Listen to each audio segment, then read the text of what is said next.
நமக்கெல்லாம் நேதாஜி சுபாஷ் சந்திர போஸை நல்லாவே தெரியும். ஆனால் எத்தனை பேருக்கு நேதாஜியோட இந்திய தேசிய இராணுவத்தில் பணியாற்றி உளவு வேலை பார்த்த நீரா ஆரியாங்கிற துணிச்சலான, தைரியமான, தேசபக்தியான, இன்னும் கூட சொல்லிக்கிட்டே போகலாம், அந்த பொண்ணை பற்றி தெரியும்னு தெரியல. அந்த பொண்ணோட தேசபக்தியை பற்றி உங்களுக்கு சிம்பிளாக சொல்லணும்னா, நேதாஜி சுபாஷ் சந்திர போஸை காப்பாற்றுவதற்காக நம்மளாம் நினச்சி கூட பார்க்க முடியாத டார்ச்சர்கள்லாம் அனுபவித்து தன்னோட ஒரு மார்பகத்தை இழந்து அவரை காப்பாற்றிய ஒரு பெண். ஸோ இந்த வீடியோவில் யாராலும் போற்றப்படாத அந்த வீர பெண்மணியின் கதையை தான் பார்க்க போகிறோம். இந்த கதை கண்டிப்பாக உங்களை கண்கலங்க வைக்கும். வீடியோவை தொடர்ச்சியாக பாருங்கள். இங்கிலீஷில் ஒரு வார்த்தை இருக்குது, அன்சங் ஹீரோ, அதாவது போற்றப்படாத ஹீரோக்கள், போற்றப்படாத கதாநாயகன் இப்படின்னு சொல்லலாம். ஃபார் எக்ஸாம்பிளுக்கு துப்பாக்கி படத்தில் விஜயை ஒரு ஸ்பையாக காமிச்சிருப்பாங்க. அதில் உயிருக்கு அவர் பயப்படாதவராகவும் நாட்டுக்காக உயிரை தியாகம் செய்யக்கூடியவராகவும் காமிச்சிருப்பாங்க. ரியல் லைஃப்லேயும் இந்த ஸ்பையோட வேலை இந்த மாதிரி தாங்க இருந்தது. சுதந்திரத்துக்கு முன்னாடி அவங்க என்னதான் நாட்டுக்காக போராடி தன்னுடைய உயிரையே இழந்தா கூட அவங்க யாருன்னு யாருக்குமே தெரியாது, அவங்களுக்கு ஒரு அங்கீகாரமும் கிடைக்காது. ஸோ இந்த மாதிரி ஸ்பைலாம் நம்ம ஆண்களை பார்த்துருப்போம். ஆனால் இந்தியாவும் இந்திய வரலாறும் மறந்த ஒரு வீர மங்கை இருக்காங்க. அவங்க தான் நீரா ஆரியான்னு சொல்லக்கூடிய அந்த உளவாளி. இவங்க நினச்சிருந்தா ஒரு ராஜ வாழ்க்கை வாழ்ந்திருக்கலாம். கடைசி வரைக்கும் ஒரு மிகப்பெரிய மாளிகையிலே வாழ்ந்து அவங்க காலத்தை கழிச்சிருக்கலாம். ஆனால் இவங்க தேர்ந்தெடுத்த பாதை தேசபக்தியும் இந்திய விடுதலையுமா இருந்தது. ஸோ அதனால் தான் கட்டிய கணவரோடும் போராடி தன்னோட தலைவரான சுபாஷ் சந்திர போஸை காப்பாற்றி சிறைச்சாலையில் நம்ம நினச்சி கூட பார்க்க முடியாத டார்ச்சர்கள்லாம் அனுபவிச்சு கடைசியாக ஹைதராபாத்தில் ஒரு ரோட்டு ஓரத்தில் ஒரு குடிசை போட்டு வாழ்ந்து அங்கே பூ விற்று தொழில் நடத்தி கடைசியாக அந்த குடிசையிலேயே இறந்துருக்காங்க. சரி, நீராரியோட பிறப்புலேருந்து பார்க்கும்போது 1902 உத்தரப்பிரதேச மாநிலத்தில் கேக்ரா நகரில் பாக்பத் மாவட்டத்தில் பிறக்கிறாங்க. இவங்களோட அப்பா சேத் சஜுமல் மிக பிரபலமான தொழிலதிபர், மிகப்பெரிய பணக்காரர். தன்னுடைய மகளை கொல்கத்தாவில் படிக்க வைக்கணும்னு நினச்சி நீரா ஆரியாவை கொல்கத்தாவுக்கு படிக்க அனுப்புகிறாரு சேத் சஜுமல். கொல்கத்தாவில் படிக்கும் போதே இளம் வயசுல சுதந்திர போராட்டத்தில் ரொம்பவே ஈர்ப்பு ஏற்பட்டு நேதாஜியோட இந்திய தேசிய இராணுவமாக செயல்பட்டு வந்த ஆசாத் ஹிந்த் ஃபௌஜில் சேர்றாங்க. இந்த ஆசாத் ஹிந்தில் பெண்களோட படையான ராணி ஜான்சியோட படையில் நீரா ஆரியா சேர்றாங்க. அதுலேருந்து இவங்க ராணுவ பணி தொடருது ஒரு உளவாளியா. நம்ம அயன் படத்தில் ஒரு பாட்டில் சூர்யா வேற வேஷம் போட்டு ஏர்போர்ட்டில் ஏமாற்றுவார்ல, அதே மாதிரி நீரா ஆரியாவும் நிறைய வேஷங்கள் போட்டு பிரிட்டிஷ் அதிகாரி வீட்டில் வேலை செய்கிற மாதிரி நடித்து ஏகப்பட்ட தகவல்கள்லாம் சேகரித்து இந்திய தேசிய இராணுவத்தை வழங்கிட்டு வந்தாங்க. இந்த பணி போயிட்டே இருக்கும் போது நீரா ஆரியாவுக்கு திருமண வயசு நெருங்கும் போது அவங்க அப்பா ஒரு மிகப்பெரிய மாப்பிள்ளையை தேடிட்டு வர்றாரு. ஒரு நல்ல மாப்பிள்ளையை, நல்ல வேலையில் இருக்கிற மாப்பிள்ளையை தேடுறாரு. அப்படி தேடும் போது அவருக்கு கிடைச்சவர் யாருன்னா, பிரிட்டிஷ் இராணுவத்தில் சிஐடி இன்ஸ்பெக்டர் ஆஃப் இந்தியா என்ற பொறுப்பில் வேலை செஞ்ச ஸ்ரீகாந்த் ஜெய்ரஞ்சன் தாஸுங்கிறவருக்கு கல்யாணம் பண்ணி வைக்கிறாங்க. இவங்களுக்கு கல்யாணம் ஆன நாள்லேருந்து இவங்களுக்கு இடையே நிறைய மனக்கசப்பும் சண்டைகளும் நிறைய ஏற்பட்டே வந்துட்டு இருந்தது. ஏன்னா இவங்க ரெண்டு பேருக்கும் கருத்தியல் ரீதியாக வேறுபாடு இருந்தது. என்னன்னா, அந்த ஸ்ரீகாந்த் பிரிட்டிஷுக்காக ரொம்பவே விசுவாசமாக இருக்கக்கூடியது, அதுக்காகவே தொடர்ச்சியாக வேலைகள்லாம் செஞ்சு வரவர். ஆனால் அதுக்கு ஆப்போசிட்டாக இவங்க நீரா இந்தியாவுக்காகவும் இந்திய விடுதலைக்காகவும் போராடக்கூடியவங்க. இதனால் ஏகப்பட்ட சண்டைகள் வந்துக்கிட்டே இருந்தது. இது ஒரு சைடு போயிட்டே இருக்கும் போது ஸ்ரீகாந்த் ஒரு நாள் கண்டுபிடிச்சிடறாரு. என்னன்னா, இவங்க நேதாஜியோட ஐஎன்ஏவில் ஒர்க் பண்ணிட்டு இருக்காங்க, ஒரு ஸ்பையான்னு கண்டுபிடிச்சிடுறாரு. கண்டுபிடிச்சிட்டு நீரா ஆரியாவிட்ட போய் கேட்குறாரு, கொஞ்சம் வற்புறுத்தியே கேட்குற, சண்டை போட்டு கேட்குறாரு, நீ எனக்கு சொல்லியே ஆகணும், நேதாஜி எங்கே இருக்காரு, அந்த ஐஎன்ஏலோட சீக்ரெட் மிஷன்லாம் என்ன எங்கே நடக்குது, அவங்களோட டீட்டெயில்ஸ்லாம் கேட்குறாரு. ஆனால் நீரா ஆரியா, உன்னால் என்ன வேணால் பண்ணிக்க, நான் தரவே முடியாது அப்படின்னு கண்டிப்பாக சொல்லிட்டாங்க. அதுக்கப்புறம் நிறைய சண்டைகள் போயிட்டு இருக்குது. நடுவில் இவர் கேட்குறாரு, இருந்தாலும் நான் என்னால் சொல்லவே முடியாது, அதை பற்றியெல்லாம் எனக்கு கேட்கவே கேட்காது, எனக்கு தெரியவே தெரியாதுன்னு இவங்க சொல்லி மழுப்பிடுறாங்க. தைரியமாகவே சொல்லிடுறாங்க, முடியாதுன்னு சொல்லிட்டாங்க. அதுக்கப்புறம் நீரா ஆரியா ஒரு பிரிட்டிஷ் அதிகாரி வீட்டில் வேலை செய்கிற மாதிரி நடித்து அங்கேருந்து சில டேட்டா எல்லாம் கலெக்ட் பண்ணி நேதாஜியை நேரில் சந்தித்து கொடுக்கலான்னு சொல்லிட்டு கிளம்புறாங்க. அதை நைஸாக அவரோட புருஷன் ஸ்ரீகாந்த் தெரிஞ்சுக்கிறாரு. தெரிஞ்சுக்கிட்டு என்ன பண்ணுறாரு, நீராவை ஃபாலோ பண்ணி போயிட்டு நேதாஜி இருக்கிற இடத்த கண்டுபிடிக்கிறாரு. கண்டுபிடிச்சி அந்த இடத்துக்கு போய் நேதாஜி மேலே ஷூட் பண்ணுறாரு. ஆனால் நல்ல வேளை குண்டு நேதாஜி மேலே படாமல் அவரோட டிரைவர் மேலே பட்டு டிரைவர் இறக்குறாரு. ஸோ அந்த சுச்சுவேஷனில் நீரா ஆரியா என்ன முடிவு எடுக்கிறாங்கன்னா, நேதாஜி சுபாஷ் சந்திர போஸை காப்பாற்றே ஆகணும்னு சொல்லிட்டு அவங்களோட கணவரை கொல்றாங்க. யாராவது செய்வாங்களா? தேசபக்தியாக தன்னுடைய கணவரையே நீரா ஆரியா கொல்றாங்க. ஸோ இதுக்கப்புறம் தாங்க அவங்க நிறைய டார்ச்சர்களை அனுபவிக்கிறாங்க.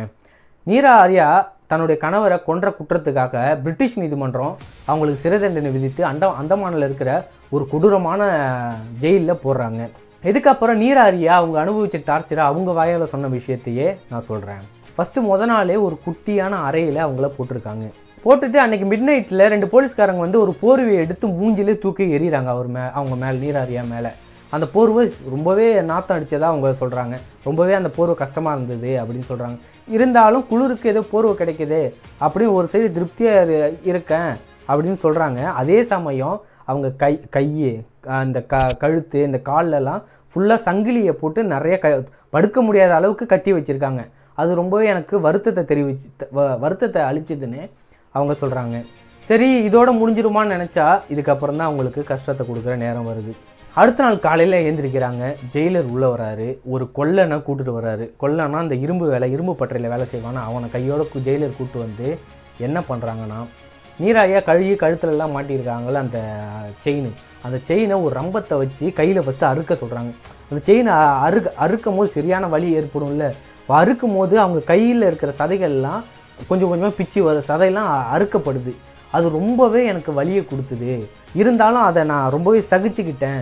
அது எவ்வளோ பெரிய கஷ்டமாக இருந்தாலும் நான் சகிச்சுக்கணும் முடிவு பண்ணிட்டு அதை கூட நான் உதறி தள்ளிட்டேன், நீ ஏதோ பண்ணிக்கன்னு சொல்லிட்டு அப்படின்னு அவங்க சொல்கிறாங்க. அதுக்கப்புறம் அந்த கொல்லனை வச்சு அவங்க காலில் அந்த இது போட்டிருப்பாங்கள்ல, ஒரு செயின் ராடுமே ரவுண்டாக போட்டிருப்பாங்க, அதில் சுற்றியால் ஓங்கி அடிக்கிறாங்க அதை உடைக்கிறதுக்கு. அதை ஓங்கி அடிக்க அவங்க கால்லையே அது படுது. அதேமாரி 2-3 அடி சுற்றியால் அவங்க கால் முட்டியில் அடிக்கிறாங்க. அடித்து அவங்களுக்கு எலும்பும் முறிபடுது. அவங்க ரொம்பவே வலியை அனுபவிச்சதாக சொல்கிறாங்க. அந்த வலியை கூட அவங்க தாங்கிக்கிட்டு அந்த கொல்லன்ட்ட என்ன சொல்லியிருக்காங்கன்னா, நீ என்ன குருடனாடா, ஏன்டா என் கண்ணில் என் காலில் அடிக்கிற அப்படின்னு தைரியமாக சொல்லியிருக்காங்க அந்த வலியோட.